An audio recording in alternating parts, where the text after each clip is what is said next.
Hello बच्चों, welcome again. बेटा ये क्वेश्चन की सीरीज के अंदर हम 12th क्लास में केमिस्ट्री का सॉल्यूशन चैप्टर कर रहे हैं। इसके अंदर हम आपके सामने एक क्वेश्चन और लेके आए हैं। बहुत आसान क्वेश्चन है, सिंपल सा क्वेश्चन है, लेकिन बच्चे अक्सर इस क्वेश्चन में गलती कर देते हैं, समझ नहीं पाते कि करना कैसे। तो बेटा क्वेश्चन ये कहता है कि मिक्सचर ऑफ वोलेटाइल कॉम्पोनेंट्स ए और बी, यानी कोई सॉल्यूशन है जिसके अंदर दोनों कॉम्पोनेंट वोलेटाइल है। Total vapour pressure in terms of vapour pressure आपको दिया है 254 माइनस 119 एक्स ए। यानी अगर मैं इसको बच्चों ऐसे लिखूं तो इसको ऐसा लिख सकता हूं, P total is equal to 254 minus 119 x A या काई, जिसको मोल फ्रैक्शन बोलते हैं। Where x A is the mole fraction of A in the mixture hand. आपसे पूछा है उसने कि पी नॉट ए बताइए। चलिए मैं आपसे इसमें एक एडिशनल पॉइंट और, पी नॉट ए और पी नॉट बी दोनों ही बताने, आपको पी नॉट बी बताने, दोनों बताना है, P naught A P naught B. बच्चों ये राउल्स लॉ से है, आप जानते हैं क्वेश्चन, ठीक है ना, वोलेटाइल सॉल्यूट के लिए।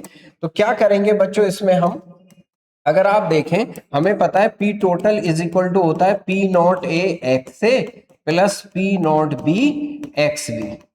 अगर आपको प्योर ए लेना है तो इसका मतलब एक्स से करना पड़ेगा आपको 1 और एक्स भी करना पड़ेगा आपको 0।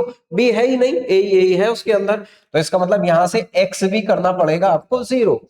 तो अब आप अगर प्योर निकालना चाहते हैं, पी नॉट ए निकालना चाहते हैं, तो उसके लिए आपको एक्स ए को 1 करना पड़ेगा और एक्स बी आपके लिए 0 रहेगा ही रहेगा। एक्स बी इसमें दे नहीं रखा तो कोई जरूरत ही नहीं है आपको, आप एस सच लिख लीजिए 254 माइनस 119 इंटू 1।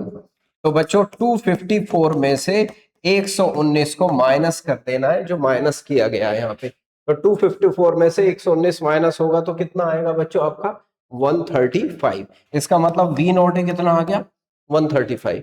ऐसे ही बच्चों अगर हम बात करें तो पी नॉट भी कर सकते हैं। थोड़ा सा छोटा हो गया। चलिए पी नॉट भी कैसे निकाल सकते हैं बच्चों हम, यहाँ पे आपको दिख रहा होगा क्वेश्चन, पी नॉट भी कैसे आ गया आपका।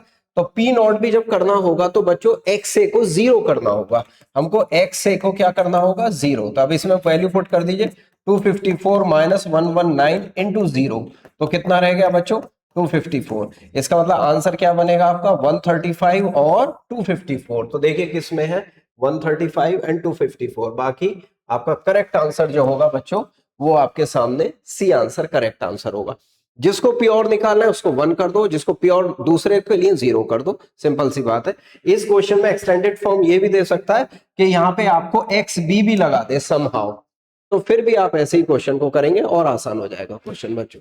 ठीक है बच्चों, okay, good luck, thank you.